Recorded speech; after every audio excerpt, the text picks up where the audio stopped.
Hi friends, welcome to Abhi's Food Book. இன்னைக்கு traditional பாக்கொழுக்கட்டை எப்படி செய்யறதுன்னு பார்ப்போம். 250 ml கப்பால 1 கப் இட்லி புழுங்கல் அரிசி அல்லது சாப்பாட்டு புழுங்கல் அரிசி எடுத்து 2-3 டைம் கழுவிட்டு 3 மணி நேரம் ஊற வச்சுக்கோங்க. ஊறின அரிசியை தண்ணியை சுத்தமாக இருத்து எடுத்துட்டு ஒரு மிக்ஸி ஜார்லேயோ இல்லைனா கிரைண்டர்லேயோ சேர்த்து 1/2 டீஸ்பூன் கல்லுப்பு போட்டு கொஞ்சமாக தண்ணி விட்டு நல்ல நைஸான மாவாக அரைச்சி எடுத்துக்கோங்க. அதே சமயம் கெட்டியாகவும் இருக்கணும்.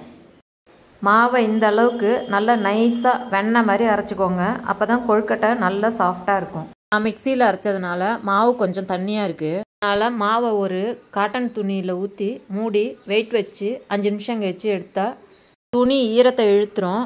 மாவு இதை மாதிரி திக்காக கிடைக்கும். மாவை தளர்த்தியான முறுக்கு மாவு பார்த்துக்கு வச்சுக்கோங்க. அப்போ தான் கொழுக்கட்டை நல்லா சாஃப்டாக இருக்கும். தேவைப்பட்டால் கொஞ்சமாக தண்ணி தெளித்து சாஃப்டான மாவை பிசைஞ்சிக்கோங்க. மாவு ரொம்ப கொரகொரப்பாவோ திக்காவோ இருந்தால் கொழுக்கட்டை பிழியும் போது இது மாதிரி மேல் பக்கத்தில் சொரசொரப்பாக இருக்கும்.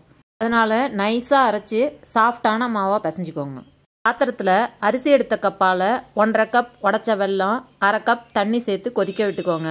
வெல்லம் ஃபுல்லாக கரைஞ்சதும் வடிகட்டி எடுத்து வச்சுக்கோங்க. அகலமான அடி கனமாக உள்ள ஒரு பாத்திரத்தில் அரிசி எடுத்த கப்பால் 3 கப் தண்ணி சேர்த்து கொதிக்க விட்டுக்கோங்க.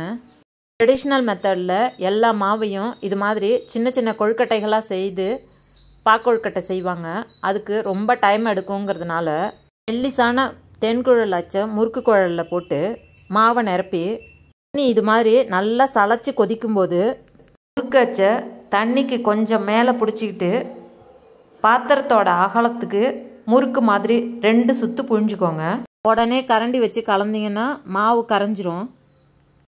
2 நிமிஷம் ஹை ஃப்ளேமில் கொதிக்க விட்டு வேக விட்டிங்கன்னா கொழுக்கட்டையெல்லாம் வெந்து மேலே வந்துடும். அதுக்கப்புறம் கரண்டி வச்சு கலந்து 1 நிமிஷம் வேக விட்டு அது மேலேயே அடுத்த பேட்சை புழிஞ்சுக்கோங்க. தடவை புழிஞ்ச கொழுக்கட்டை வெந்து மேலே வந்ததும் அடுத்த பேட்ச் புழிஞ்சுக்கோங்க. நான் கொஞ்சமாக செய்யறதுனால மேலே மேலே புழிஞ்சிக்கிறேன். நீங்கள் அதிக அளவில் செய்யும்போது ஒரு தடவை புழிஞ்சு கொழுக்கட்டை வெந்ததும் வடிகட்டி எடுத்துக்கிட்டு அடுத்த தடவை புழிஞ்சுக்கோங்க.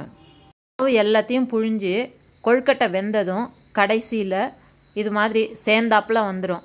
சப்போஸ் தண்ணி அதிகமாக இருந்ததுன்னா ஒரு கரண்டியால் எடுத்துடுங்க.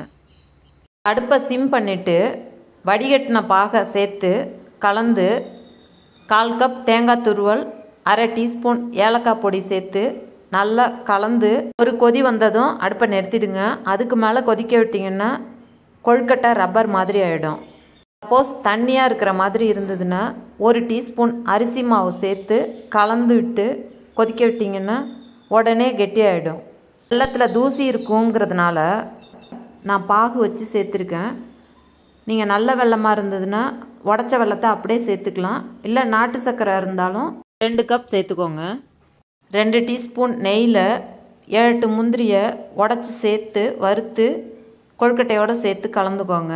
நெய் தடவுன தாம்பாளத்தில் கொட்டி மேலே 1/2 டீஸ்பூன் நெய் விட்டு லெவல் பண்ணிவிட்டு சூடு சுத்தமாக ஆறுனதுக்கப்புறம் கட் பண்ணி வேணாலும் சேவ் பண்ணலாம். இந்த வீடியோ உங்களுக்கு பிடிச்சிருந்துன்னா லைக் பண்ணுங்கள், ஷேர் பண்ணுங்கள், கமெண்ட் பண்ணுங்கள், சப்ஸ்கிரைப் பண்ணுங்கள். தேங்க்யூ.